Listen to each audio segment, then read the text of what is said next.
Shalom saudara-saudara, damai di hati. Saat ini kembali lagi kami menjumpai saudara-saudara sekalian untuk mengajak membaca dan memikirkan satu bagian firman Tuhan.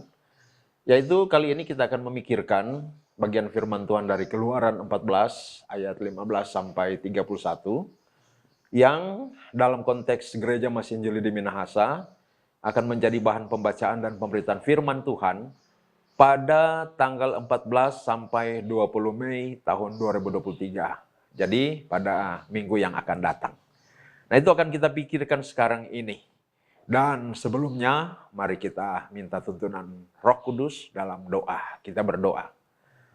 Tuhan, kami menyadari bahwa kami adalah orang-orang yang Engkau kasihi.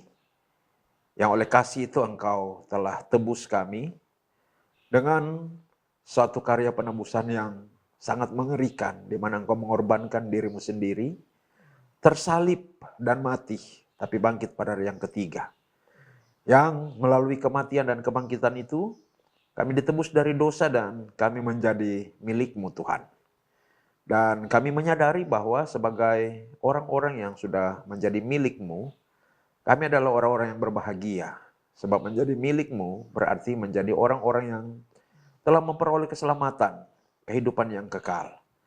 Dan menjadi milik-Mu berarti menjadi orang-orang yang hidup menikmati kasih-Mu, menikmati kemuliaan-Mu, tetapi juga mengabdi kepadamu. Ya, bagaimana tidak kami mengabdikan hidup kami kepadamu. Sebab Engkau telah menebus kami. Engkau telah berkorban untuk kami. Dan karena itu merupakan suatu kepatutan bagi kami untuk mengabdikan hidup kami kepadamu. Dan mengabdikan hidup kepadamu itu berarti hidup menurut perintah-Mu. Membiarkan kehidupan kami diatur sepenuhnya oleh-Mu. Dan karena itu, Engkau telah mengetengahkan kepada kami firman-Mu untuk kami miliki, kami pahami, dan kami lakukan dalam hidup kami sebagai wujud pengabdian kami kepadamu Tuhan. Maka adalah hal yang penting sekali bagi kami umat tebusan-Mu untuk terus memikirkan kebenaran firman-Mu, mempelajarinya dan menerapkannya dalam hidup kami. Maka sekarang kami akan memikirkan satu bagian dari Keluaran pasal 14 ayat 15 sampai 31. Dan oleh sebab itu kami memohon Tuhan mengaruniakan kepada kami Roh Kudus Tuhan yang memberikan kepada kami kemampuan untuk memahami dan bahkan menerapkan firman-Mu dalam hidup kami. Berfirmanlah Tuhan, dalam nama Yesus kami berdoa. Amin. Keluaran 14 ayat 15 sampai 31.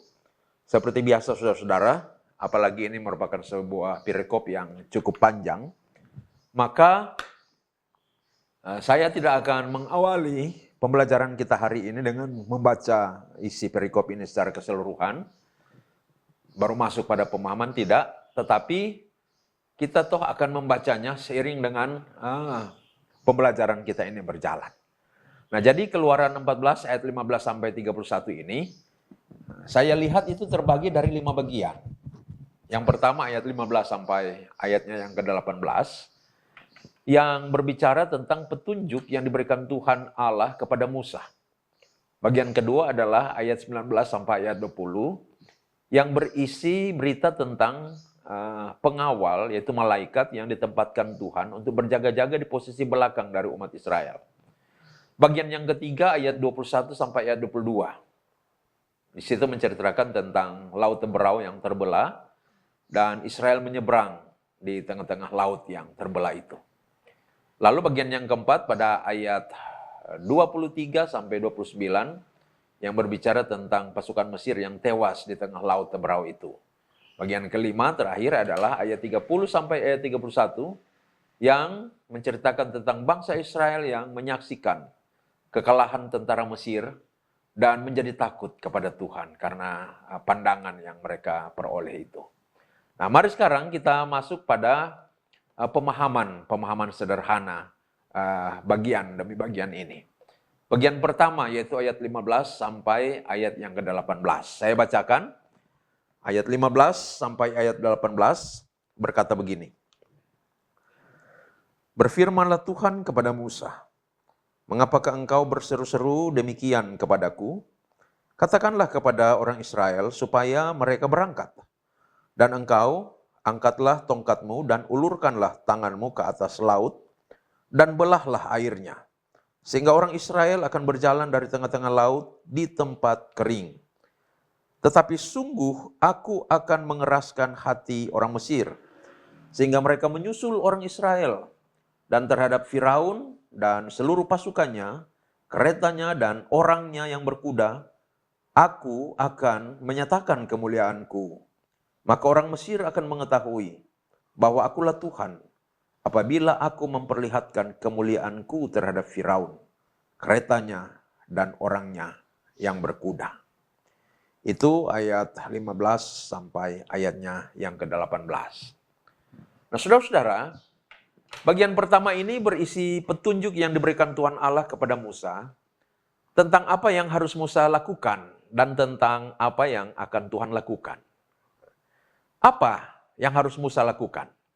Yang pertama, Musa harus berhenti berdoa dan mulai bertindak. Di sini kita dapat melihat bahwa Musa, dia berdoa. Musa memang telah menjawab ya pada panggilan dan pengutusan Tuhan kepadanya untuk memimpin Israel keluar dari Mesir. Musa bahkan telah melihat akan kedahsyatan kuasa Tuhan yang ditunjukkan Tuhan melalui tulah-tulah yang Tuhan lakukan atas orang Mesir. Nah, oleh kedahsyatan kuasa Tuhan, orang Israel telah keluar dari Mesir. Dan kini mereka berhadapan dengan Laut Teberau. Jalanan sekarang mentok di Laut Teberau itu. Mereka tak bisa lanjut lagi. Dan sementara itu ada kabar bahwa pasukan bala tentara Mesir sedang mengejar mereka untuk membawa mereka kembali ke Mesir. Nah, Musa tahu bahwa tentara Mesir tak dapat menggagalkan rencana Tuhan. Musa tahu Israel ada dalam lindungan Tuhan. Tapi toh Musa tetap juga berdoa, memohon pertolongan Tuhan atas umat Israel. Kita memang tidak membaca satu kata pun yang Musa ucapkan di dalam doanya. Ya mungkin dia berdoa, memohon perlindungan Tuhan atas Israel yang sedang dalam keadaan terdesak. Tapi saya yakin sekali, mungkin juga di dalam doanya, Musa itu dia memohon pengampunan Tuhan atas sikap dari orang-orang Israel yang bersungut-sungut. Yang seolah-olah tidak mempercayai jaminan penyertaan Tuhan. Ya, entah apalah yang Musa sampaikan kepada Tuhan dalam doa, tapi yang pasti ia mengangkat hatinya kepada Allah. Dan doa Musa yang penuh iman di dalam hatinya lebih berkuasa daripada teriakan umat Israel yang penuh ketakutan. Seperti yang dapat kita lihat di ayat 10 pada perikop sebelumnya. Keyakinan akan kehadiran Allah yang sanggup meluputkan dari ancaman, bahaya, persoalan, dan pergumulan tidaklah membuat kita menanti dalam diam akan pertolongannya itu. Nah, iman itu selalu bermanifestasi di dalam doa, saudara. Orang beriman akan terus bertekun dalam doa yang penuh keyakinan dan harapan kepada Tuhan yang sanggup memberi pertolongan. Namun perhatikan, ada waktu berdoa, ada waktu untuk bertindak. Jangan kita hanya berdoa melulu dan tak ada tindakan, saudara. Tetapi juga jangan bertindak tanpa berdoa. Nah, tindakan apa yang disuruh Tuhan untuk dilakukan oleh Musa? Yang pertama ialah menyuruh bangsa Israel itu berangkat. Tapi bagaimana bisa berangkat? Di depan mereka itu ada lautan yang menghalang. Nah, karena itu ada instruksi kedua dari Tuhan kepada Musa. Yaitu menyuruh Musa mengangkat tongkat, mengulurkannya ke Laut Teberau itu dan membelah Laut Teberau itu. Saudara-saudara, di sini kita boleh belajar bahwa ketika kita sedang menjalankan tanggung jawab dan di tengah-tengah menjalankan tugas-tugas tanggung jawab dan bahkan kehidupan ini, meski menemui kesulitan, kita harus terus maju dan tidak diam tertekun. Kita harus bertekun di dalam pekerjaan yang ada di depan dan mempergunakan segala cara yang ada dan mempercayakan kesudahannya kepada Tuhan. Bagi kita mungkin tak ada jalan, tapi Tuhan selalu punya jalan dan Tuhan dapat membuat jalan. Seperti Dia dapat membuat jalan di lautan Teberau untuk memberi solusi pada umatnya Israel. Demikian juga Dia dapat membuat jalan dari apa saja untuk kita ketika kita berhadapan dengan kebuntuan. Selanjutnya, Tuhan tidak hanya memberitahu tentang apa yang harus Musa lakukan, tetapi juga memberitahu apa yang Tuhan hendak lakukan bagi Firaun dan tentara-tentara Mesir. Yaitu bahwa Tuhan hendak mengeraskan hati mereka supaya mereka mengejar Israel untuk kemudian memperlihatkan kemuliaan Tuhan kepada mereka. Di sini kita belajar tentang kedaulatan Tuhan. Kita tidak akan mampu mengeraskan hati siapapun atau melakukan sesuatu untuk melembutkan hati seseorang. Tetapi Tuhan, Ia berdaulat. Ia menaruh belas kasihan kepada siapa yang dikehendakinya untuk dikasihinya. Dan Ia berkuasa menegarkan hati siapa yang dikehendakinya untuk hatinya itu ditegarkan. Ya, semuanya itu tentu dalam rangka rencananya. Tuhan berdaulat sepenuhnya atas segala sesuatu, termasuk kepada manusia ciptaannya yang termulia. Dan Dia ingin manusia melihat untuk terus menyadari kedaulatannya itu, agar orang-orang yang telah menerima kasih-Nya senantiasa sujud menyembah dan turut pada perintah-perintah-Nya. Itu bagian yang pertama. Sekarang bagian yang kedua, yaitu ayat 19 dan ayat 20. Bagian kedua ayat 19 dan ayat 20, saya bacakan. Firman Tuhan berkata begini. Kemudian bergeraklah malaikat Allah yang tadinya berjalan di depan tentara Israel, lalu berjalan di belakang mereka. Dan tiang awan itu bergerak dari depan mereka, lalu berdiri di belakang mereka. Demikianlah, tiang itu berdiri di antara tentara orang Mesir dan tentara orang Israel. Dan oleh karena awan itu menimbulkan kegelapan, maka malam itu lewat, sehingga yang satu tidak dapat mendekati yang lain semalam-malaman itu. Ini bagian kedua. Ayat 19 sampai ayat 20. Nah, setelah Tuhan Allah memberitahukan kepada Musa apa yang harus Musa kerjakan dan apa yang akan Tuhan sendiri kerjakan, Tuhan Allah sendiri langsung bergerak. Malaikatnya yang hadir dalam wujud tiang awan, yang tadinya ada di posisi terdepan dari barisan kumpulan orang-orang yang keluar dari Mesir itu, kini bergerak dan berpindah ke posisi paling belakang dan menjadi tabir pembatas antara orang Israel dengan orang Mesir yang sedang mengejar mereka. Awan itu menimbulkan kegelapan sehingga orang-orang Mesir tidak dapat melihat dan menemukan orang Israel. Sementara orang Israel tetap berada pada posisi yang terang. Saudara-saudara, Matthew Henry mengatakan, firman dan tindakan pemeliharaan Allah memiliki sisi yang hitam dan gelap terhadap dosa dan pendosa. Tetapi di lain pihak, memberikan sisi yang cerah dan menyenangkan bagi orang-orang yang hidup sebagai orang Israel sejati. Firman dan pemeliharaan Allah yang merupakan bau kehidupan yang menghidupkan, bagi beberapa orang adalah bau kematian yang mematikan bagi yang lain. Nah, sejak penciptaan, Allah telah memisahkan antara terang dan gelap. Dan sampai hari ini, Allah masih terus melakukan pemisahan antara terang dan gelap secara rohani. Sebagaimana Allah memisahkan terang dan gelap pada awal penciptaan dan memisahkan Israel yang dibimbingnya dalam terang untuk berjalan maju ke seberang dengan Mesir yang dikungkunginya dengan kegelapan untuk dibinasakan.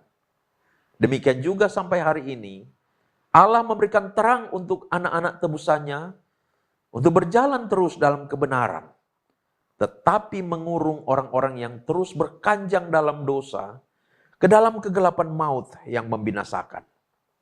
Itu bagian yang kedua. Sekarang bagian yang ketiga, ayat 21 sampai 22. Ayat 21 sampai 22 berkata begini. Lalu Musa mengulurkan tangannya ke atas laut, dan semalam-malaman itu Tuhan menguakkan air laut dengan perantaraan angin timur yang keras, membuat laut itu menjadi tanah kering. Maka terbelahlah air itu. Demikianlah orang Israel berjalan dari tengah-tengah laut itu di tempat kering. Sedang di kiri dan di kanan mereka, air itu sebagai tembok bagi mereka. Ayat 21 dan 22. Saudara-saudara, bagian ini mencatat tentang suatu peristiwa yang sangat ajaib, yang sering disebut baik di perjanjian lama maupun di perjanjian baru, yaitu peristiwa terbelahnya Laut Teberau tepat di depan mata orang Israel. Mari melihat beberapa implikasi dari peristiwa ajaib itu, sebagaimana yang dicatat dalam kitab suci. Nah, peristiwa itu menurut Yosua 2 ayat 9 sampai 10 menimbulkan kengerian bagi orang Kanaan. Nah, peristiwa itu membuat orang Israel menaikkan puji-pujian dan bersorak-sorak. Seperti yang dikatakan dalam Mazmur 114 ayatnya yang ketiga, Mazmur 106 ayat 9, Mazmur 136 ayat 13 sampai 14. Yang ketiga, peristiwa itu menjadi gambaran untuk baptisan seperti yang dikatakan di 1 Korintus 10 ayat 1 sampai 2. Perjalanan bangsa Israel melintasi Laut Teberau menggambarkan pertobatan, dikatakan dalam Yesaya 11 ayat 15. Dan kehancuran bangsa Mesir di dalamnya menggambarkan kehancuran akhir dari semua pendosa yang tidak mau bertobat. Wahyu 20 ayat 14. Melalui peristiwa ajaib Laut Teberau terbelah ini, kita dapat melihat dua hal. Yang pertama, kuasa dahsyat Tuhan Allah atas alam semesta.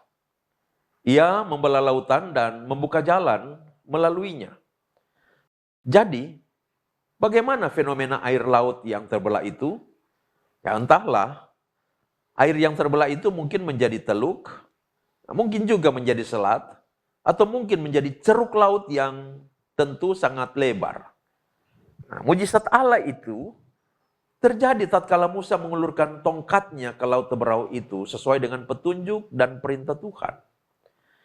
Kita boleh meyakini bahwa ini adalah jawaban atas doa Musa untuk mengkonfirmasi tugas perutusan Musa dan untuk menunjukkan keberpihakan Allah terhadap bangsa yang dipimpin Musa. Fenomena alam yang menandai mujizat itu adalah angin timur yang bertiup dengan keras. Tentu kuasa Allah semata yang mengerjakannya, di mana angin dan laut pun patuh kepadanya. Di sini kita dapat belajar bahwa Tuhan Allah dapat membawa umatnya berjalan menuju kesulitan terbesar sekalipun. Tuhan dapat membawa anak-anaknya menerobos tantangan sebesar apapun yang menghadang di depannya. Tuhan dapat membuka jalan ketika seolah-olah tiada jalan. Tuhan Allah semesta alam tidak terikat oleh segala hukum alam. Tetapi dengan kuasa dan kedaulatannya, Ia dapat memakai hukum alam bagi perwujudan, rencana, dan kehendaknya. Sehingga tidaklah mengherankan apabila api menjadi tak kuasa membakar, dan air pun tak kuasa mengalir. Yang kedua, dari peristiwa ajaib laut terbelah ini, kita dapat melihat kebaikan Allah yang luar biasa bagi umat kepunyaannya, Israel. Umat Israel menyeberangi laut Teberau dan berhasil mencapai daratan di sisi seberang. Tentu mereka tidak memiliki kompas kala itu. Sehingga bisa saja mereka keluar lagi di sisi daratan yang sama dengan sisi tempat mereka saat berangkat. Tetapi oleh pimpinan Tuhan, mereka boleh tiba di seberang. Tidak tersesat dan tetap berada di jalan yang ditunjukkan oleh Tuhan. Orang Israel berjalan di tempat kering dari tengah-tengah laut. Dengan tiang awan, yakni kemuliaan Tuhan, di barisan belakang mereka. Sedang di kiri dan di kanan mereka air itu sebagai tembok, agar orang Mesir tidak menyerang mereka dari sisi sayap. Lalu, tentu menjadi pertanyaan, di mana posisi Musa dan Harun? Nah, Musa dan Harun kemungkinan berjalan terlebih dulu di depan, melintasi jalur yang belum pernah dilalui itu. Dan orang Israel mengikuti mereka dari belakang mereka. Perjalanan melalui jalur yang membelah lautan ini tentu akan menjadi sebuah pengalaman iman yang akan membuat perjalanan mereka selanjutnya di padang gurun tidaklah terlampau menakutkan. Mereka yang sudah mengikuti Allah menyeberangi lautan Teberau tidak perlu takut mengikutinya kemanapun ia memimpin mereka. Nah, perjalanan menyeberangi laut Teberau ini berlangsung di malam hari. Dan malam itu bukanlah malam yang diterangi cahaya bulan. Karena saat itu adalah 7 hari setelah bulan purnama. Sehingga mereka tidak mempunyai penerangan apapun selain dari tiang awan dan tiang api. Ini membuat perjalanan bertambah mengerikan. Di sini kita belajar bahwa kemanapun Allah memimpin kita, Ia akan menerangi kita. Sementara kita mengikuti tuntunannya, kita tidak akan kekurangan akan pertolongannya. Peristiwa ini terjadi dan dicatat untuk menguatkan umat Allah di segala zaman, termasuk kita, agar mempercayai Tuhan di tengah kesesakan terhebat sekalipun. Apa yang tidak bisa dilakukan oleh manusia dapat dilakukan oleh Allah. Dan memang apa yang tidak bisa dilakukan oleh Tuhan Allah yang mengerjakan peristiwa laut Teberau yang terbelah menjadi 2 itu, apa yang tidak akan dia lakukan bagi orang yang takut kepadanya dan yang mengasihi dia? Nah, itu bagian yang ketiga. Sekarang kita masuk pada bagian yang keempat, yaitu ayat 23 sampai ayat 29. Ayat 23 sampai ayat 29 berkata begini. Orang Mesir mengejar dan menyusul mereka. Segala kuda Firaun, keretanya, dan orangnya yang berkuda, sampai ke tengah-tengah laut. Dan pada waktu jaga pagi, Tuhan yang di dalam tiang api dan awan itu memandang kepada tentara orang Mesir. Lalu dikacaukannya tentara orang Mesir itu. Ia membuat roda keretanya berjalan miring dan maju dengan berat. Sehingga orang Mesir berkata, marilah kita lari meninggalkan orang Israel. Sebab Tuhanlah yang berperang untuk mereka melawan Mesir. Berfirmanlah Tuhan kepada Musa, ulurkanlah tanganmu ke atas laut, supaya air berbalik meliputi orang Mesir, meliputi kereta mereka dan orang mereka yang berkuda. Musa mengulurkan tangannya ke atas laut, maka menjelang pagi berbaliklah air laut ke tempatnya, sedang orang Mesir lari menuju air itu.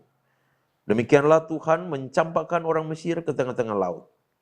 Berbaliklah segala air itu, lalu menutupi kereta dan orang berkuda dari seluruh pasukan Firaun yang telah menyusul orang Israel itu ke laut. Seorang pun tidak ada yang tinggal dari mereka. Tetapi orang Israel berjalan di tempat kering dari tengah-tengah laut, sedang di kiri dan di kanan mereka air itu sebagai tembok bagi mereka. Itu ayat 23 sampai 29. Saudara-saudara, Firaun ini, ia pikir ia memiliki pasukan tentara yang terlatih dan perlengkapan perang yang hebat. Ia pikir ia dapat mengalahkan Tuhan. Maka dikejarlah orang Israel sampai ke tengah laut. Nah, tindakan ini jelas memperlihatkan bahwa Firaun ini, dia tidak mengenal Tuhan. Karena bila ia mengenal Tuhan, tentu ia tidak akan berbuat hal yang senekat itu. Nah, sesungguhnya Firaun dan orang-orang Mesir ini telah lama mengeraskan hati mereka sendiri. Dan kini Allah mengeraskan hati mereka demi kehancuran mereka sendiri. Dan menyembunyikan dari mereka akan segala sesuatu yang bisa memberikan kepada mereka rasa damai dan aman yang bersumber dari Tuhan. Kekerasan hati membuat mata mereka tertutup terhadap pengenalan akan Tuhan dan pengalaman akan kasih Tuhan. Di sini kita belajar bahwa orang yang mengeraskan hati terhadap teguran Tuhan, pada akhirnya tidak lagi memiliki kesempatan untuk menerima anugerah kasih Tuhan.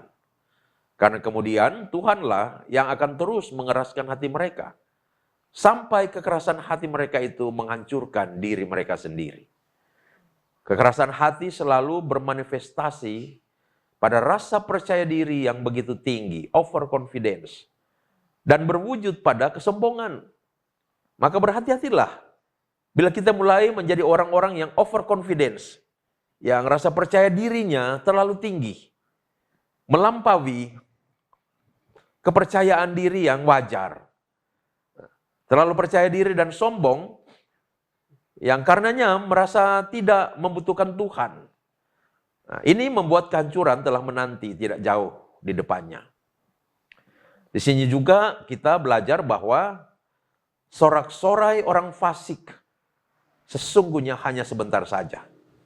Karena Allah mempunyai cara untuk menimbulkan kengerian bagi para pendosa hingga mereka putus asa sebelum mereka masuk ke dalam kehancuran.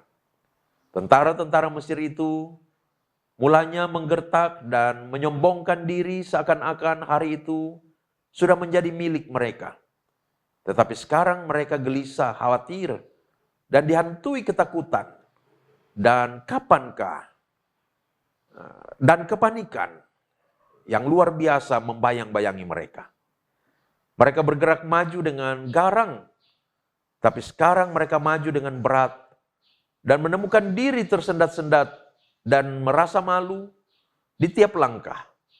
Jalan di hadapan mereka menjadi kelam, hati mereka muram, roda kereta mereka terlepas dari tuasnya, dan tangan-tangan roda kereta mereka patah. Demikianlah Allah mengatasi kekejaman mereka yang mengancam umatnya. Mereka terbang membayangi Israel seperti elang mengintai merpati yang gentar terhadapnya. Akan tetapi sekarang mereka berteriak, marilah kita lari meninggalkan orang Israel. Bangsa Israel sekonyong-konyong berubah menjadi kengerian bagi mereka, seperti halnya mereka dahulu merupakan kengerian bagi bangsa Israel. Mereka bisa saja tidak mengusik bangsa Israel, tetapi mereka tidak lakukan itu. Sekarang mereka hendak lari dari orang Israel, tetapi tidak bisa lagi. Di sini kita belajar bahwa manusia seringkali tidak akan dapat diyakinkan sampai sudah terlambat waktunya. Bahwa mereka yang menindas umat Allah sesungguhnya membawa penindasan bagi diri mereka sendiri. Tetapi bukankah menyesal kemudian tidak ada gunanya? Maka ketika kita menerima teguran Tuhan atas dosa kita, janganlah mengeraskan hati saudara. Pandanglah itu sebagai anugerah, yaitu anugerah kesempatan untuk membarui diri dan berjalan dalam tuntunan kasih Tuhan, agar jangan terjadi seperti orang-orang Mesir ini, yang tidak ada lagi kesempatan, yang menyesal kemudian tidak ada gunanya. Segera setelah orang Israel tiba dengan selamat di pantai, Musa mendapat perintah untuk mengulurkan tangannya ke atas laut, yang dengan begitu memberi tanda kepada air laut untuk tertutup kembali. Seperti sebelumnya, ketika dengan perkataannya, ia memerintahkan air laut supaya terbuka di kiri dan kanan orang Israel, menjadi sebagai tembok.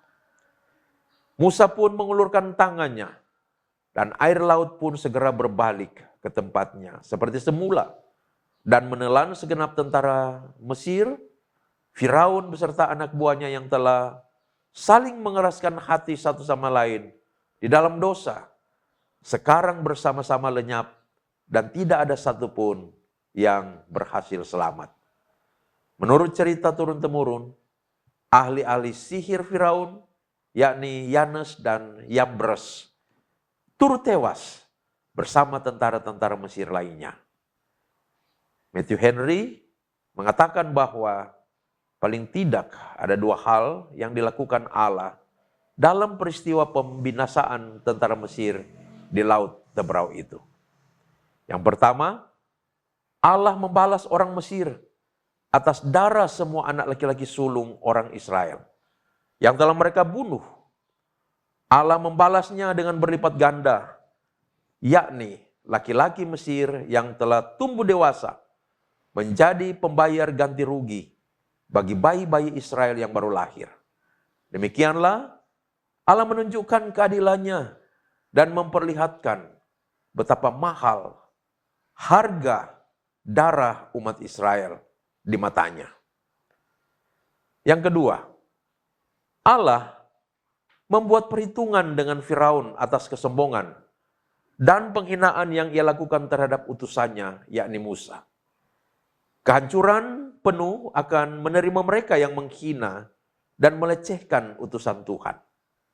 Sekarang, Tuhan memperlihatkan kemuliaannya terhadap Firaun, menatap manusia sombong itu, lalu merendahkannya. Itu bagian yang keempat. Sekarang bagian terakhir, bagian kelima. Yaitu ada pada ayat 30 sampai ayat 31. Ayat 30 dan 31 berkata begini. Demikianlah pada hari itu, Tuhan menyelamatkan orang Israel dari tangan orang Mesir. Dan orang Israel melihat orang Mesir mati terhantar di pantai laut. Ketika dilihat oleh orang Israel betapa besarnya perbuatan yang dilakukan Tuhan terhadap orang Mesir, maka takutlah bangsa itu kepada Tuhan, dan mereka percaya kepada Tuhan dan kepada Musa, hambanya itu. Itu bagian terakhir. Nah, saudara-saudara, bagian terakhir ini merupakan kesimpulan tentang peristiwa ajaib laut terbelah untuk menyelamatkan dan memelihara umat Allah dan menghukum manusia-manusia yang melawan Allah. Ada 3 hal yang dicatat di ayat 30 sampai 31 ini. Yang pertama, orang Israel melihat orang Mesir mati terhantar di pantai laut. Gelombang pasang yang didatangkan Tuhan membuat pasukan tentara Mesir tenggelam dan tewas. Mayat-mayat mereka kemudian berserakan mengapung dan terdampar di pantai laut. Itu merupakan suatu pemandangan yang sangat mengerikan. Yang kedua, memang pemandangan atas ribuan mayat tentara yang mengapung dan terdampar di pantai laut itu adalah suatu pemandangan yang mengerikan. Tetapi di sisi lain, itu merupakan pemandangan terhadap kedahsyatan kuasa Tuhan. Itu merupakan suatu pelajaran penting bahwa jangan pernah melawan Tuhan. Yang ketiga, pemandangan mengerikan yang mendatangkan pelajaran itu menimbulkan respons positif yang memang diharapkan Tuhan muncul dari umat kepunyaannya, yaitu mereka menjadi percaya dan takut kepada Tuhan, juga percaya kepada Musa sebagai utusan Tuhan. Respons yang sama yang diharapkan muncul dari setiap orang yang percaya. Umat kepunyaannya di sepanjang zaman ketika membaca dan mendengarkan kisah yang luar biasa itu, yaitu kita menjadi orang-orang yang mempercayakan hidup kita kepada Tuhan, pada pimpinan dan pemeliharaannya, hidup dalam takut akan Dia, dan menuruti pimpinannya melalui hamba-hambanya. Nah, inilah bagian yang terakhir. Jadi, kita sudah melihat penafsiran secara sederhana terhadap Keluaran 14 ayat 15 sampai 31 ini. Nah, sekarang kita tiba pada bagian di mana kita akan melihat benang merah teks yang berkaitan dengan tema untuk perenungan firman Tuhan dari perikop ini, yaitu Tuhan memimpin perjalanan umatnya. Mari kita lihat benang merah teks yang berkaitan dengan tema ini. Saudara-saudara, Tuhan Allah telah berkenan membawa umatnya Israel keluar dari tanah perbudakan, tanah Mesir, dengan perbuatan-perbuatannya yang ajaib melalui 10 tulah di bawah pimpinan Musa. Setelah berjalan keluar dari Mesir, tibalah Israel di tepi laut Tebrau. Mereka tidak dapat berjalan maju lagi karena terhalang oleh laut Tebrau yang luas itu. Sementara itu, Raja Firaun dan tentara-tentaranya merasa tidak rela atas kepergian orang Israel dari negeri mereka, sehingga mereka mengejarnya untuk menangkap dan membawa mereka kembali. Berita akan pengejaran itu membuat orang Israel menjadi takut dan cemas. Tetapi Tuhan tidak membiarkan mereka. Melalui Musa, Tuhan kembali melakukan perbuatan ajaib yang membuat tabir melalui tiang awan, yang oleh tabir tiang awan itu tentara Mesir tidak dapat melihat dan menemukan orang Israel. Lalu Tuhan melalui Musa kemudian membelah laut Tebrau sehingga orang Israel bisa berjalan dan tiba dengan selamat di daratan seberang. Tuhan kemudian membiarkan tentara Mesir mengejar orang Israel. Namun begitu mereka berada di tengah laut, Tuhan membuat air laut yang terbelah tertutup kembali sehingga seluruh tentara Mesir tenggelam dan tewas. Melihat kedahsyatan kuasa Tuhan itu, orang Israel menjadi percaya kepada Tuhan, takut akan Tuhan, dan mengakui Musa sebagai utusan Tuhan. Dari kisah ini kita dapat mempelajari beberapa prinsip kebenaran yang berkaitan dengan kepemimpinan Tuhan atas umatnya. Kepemimpinan Tuhan adalah kepemimpinan yang membebaskan, yang membawa pada suatu kehidupan baru, yaitu kehidupan dalam persekutuan dengan Dia, yang di dalam persekutuan itu ada keselamatan, pemeliharaan, dan masa depan yang baik. Sebaliknya, kepemimpinan Firaun adalah kepemimpinan yang menindas, yang memanfaatkan, yang berlandaskan kekerasan, kesombongan, dan kesenangan. Tetapi yang tak disadarinya sedang mendatangkan kehancuran atas dirinya dan bangsanya. Kepemimpinan Firaun dan Mesir adalah simbol kuasa jahat yang hadir di tengah-tengah dunia ini, yang membawa pengaruh buruk bagi dunia, yang membawa manusia jauh dari Tuhan dan kebenarannya, untuk hidup dalam pengandalan akan kekuatan-kekuatan diri, kesombongan, dan keangkuhan, yang demi makin memperkuat diri, maka akan menindas dan menelan yang lemah.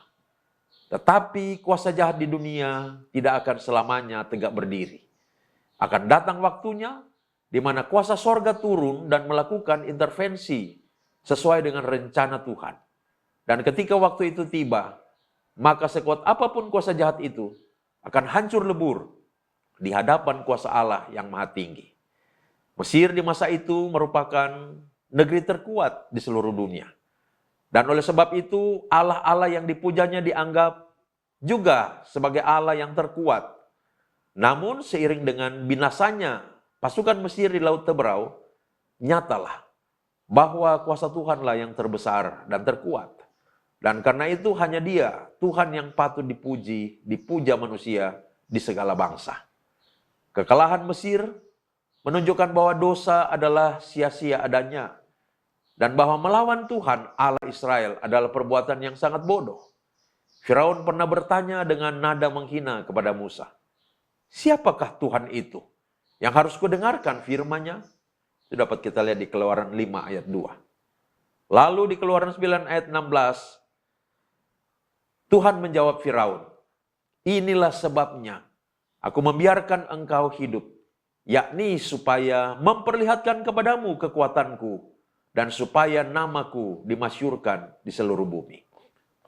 Kepemimpinan Tuhan yang adalah kepemimpinan yang membebaskan, yang membawa pada suatu kehidupan baru, yaitu kehidupan dalam persekutuan dengan Dia, yang di dalam persekutuan itu ada keselamatan, pemeliharaan, dan masa depan yang baik, telah tersedia di dalam Kristus bagi semua orang. Maka setiap orang yang percaya dan hidup di dalam Kristus akan terus mengalami pimpinan Allah yang membebaskan, yang menuntun pada kehidupan baru dalam persekutuan dengan Dia, di mana di dalam persekutuan itu ada keselamatan, pemeliharaan, dan masa depan yang penuh harapan. Maka teks firman Tuhan yang kita baca dan pelajari ini mengajarkan kepada kita suatu konsep kepemimpinan yang kristosentris, yaitu kepemimpinan yang berpusat pada Kristus. Kepemimpinan yang kristokrasi, kepemimpinan oleh Kristus. Itulah juga konsep kepemimpinan yang diterapkan dalam gereja-gereja presbiterial sinodal. Kepemimpinan dalam gereja presbiterial sinodal adalah kepemimpinan yang dijalankan Kristus melalui hamba-hambanya yang disebut presbiteros atau pelayan khusus. Maka para pelayan khusus adalah orang-orang yang senantiasa bertekun di dalam firman Kristus untuk menerapkan firman Kristus dalam segala pengambilan keputusan dan pelaksanaan segala tugas panggilan pelayanan. Tugas panggilan gereja ialah membawa jemaat pada Kristus untuk hidup dalam persekutuan dengan Kristus. Dan dalam persekutuan itu mengalami pembebasan dari kuasa dosa dan penderitaan, dan bertumbuh dalam kehidupan yang terus diperbarui, dan berjalan menuju pada masa depan yang penuh pengharapan. Untuk pelaksanaan tugas panggilan itulah, maka para pelayan khusus bersidang secara berkala dalam rangka merencanakan, melaksanakan, dan mengevaluasi. Dalam proses persidangan itu, para pelayan khusus senantiasa menyadari diri sebagai utusan Kristus, bukan utusan manusia. Dan karena itu senantiasa memikirkan segala perencanaan, pelaksanaan, dan evaluasi pelayanan dari perspektif firman Kristus. Bukan dari perspektif pikiran dan keinginan manusia, baik diri sendiri atau orang lain. Saudara, ini penting sekali. Bahwa pelayan khusus itu tidak membawa aspirasi anggota-anggota kolomnya. Tidak membawa aspirasi anggota-anggota jemaatnya. Pelayan khusus itu membawa aspirasi Kristus. Oleh karena di dalam gereja kita menerapkan kepemimpinan yang kristokrasi. Bukan kepemimpinan yang demokrasi. Tetapi kepemimpinan yang kristokrasi. Kristus adalah kepala. Dan karena itu kehendak dan perintahnya yang harus ditaati dan dijalankan dalam kehidupan bergereja. Para pelayan khusus adalah utusan Kristus, bukan utusan jemaat. Utusan Kristus untuk menegakkan firman Kristus dalam kehidupan bergereja. Kita boleh meyakini bahwa ketika gereja berjalan dalam konsep kepemimpinan yang kristokrasi, maka gereja akan menjadi alat di tangan Tuhan untuk memimpin jemaatnya, mewujudkan kehidupan yang kristokrasi juga, yaitu kehidupan yang berpusat pada Kristus, sehingga akan mengalami pimpinan dan tuntunannya yang selalu membebaskan dari belenggu-belenggu kelaliman untuk menuju ke suatu masa depan yang penuh dengan pengharapan. Terpujilah Kristus. Mari kita berdoa. Tuhan, terima kasih kami boleh belajar dari Keluaran pasal 14 ayat 15 sampai 31. Terima kasih kami boleh memetik pesan firman Tuhan yang memberi kekuatan kepada kami bahwa kami bagaikan orang-orang Mesir adalah orang-orang yang sudah dikeluarkan, dibebaskan dari belenggu penindasan perbudakan dosa. dan sedang dituntun Tuhan menuju Kanaan yang kekal. Yang dalam perjalanan menuju ke masa depan yang kekal itu masih menghadapi rupa-rupa tantangan. Akan tetapi tantangan sebesar apapun terhadang di hadapan kami. Kami hanya perlu percaya saja bahwa Tuhan yang memimpin kami tidak akan membiarkan kami. Akan selalu menolong kami menghadapi, mengalahkan, melewati tantangan demi tantangan, pergumulan demi pergumulan. Sehingga kami di dalam Tuhan akan senantiasa mengalami kemenangan. Tolonglah agar supaya kami dapat mewujudkan kehidupan yang kristokrasi. Kehidupan yang menempatkan Kristus sebagai Raja atas hidup kami. Sebagai Raja yang memimpin kami. Mampukan kami menjadi anak-anak-Mu yang taat. Seperti Israel yang telah mengalami hidup baru dan persekutuan baru dalam Tuhan. Demikianlah pula kiranya kami dituntun oleh-Mu melalui Roh-Mu yang kudus Tuhan. Untuk menjalani kehidupan yang baru dalam persekutuan dengan Kristus. Dan terus mengalami kehidupan yang diperbaharui dalam tingkah laku, dalam pikiran, perasaan, makin hari hidup kami menjadi lebih baik. Terpujilah nama-Mu Tuhan, inilah doa kami, dalam nama Tuhan Yesus kami berdoa. Haleluya. Amin. Demikian saudara-saudara program kajian MTPJ yang sudah kita lakukan pada saat ini. Kiranya boleh menjadi berkat bagi kita semua dalam hidup dan dalam pelayanan kita. Terpujilah Kristus. Sampai jumpa pada edisi yang akan datang. Shalom, damai di hati. Tuhan memberkati kita semua. Amin.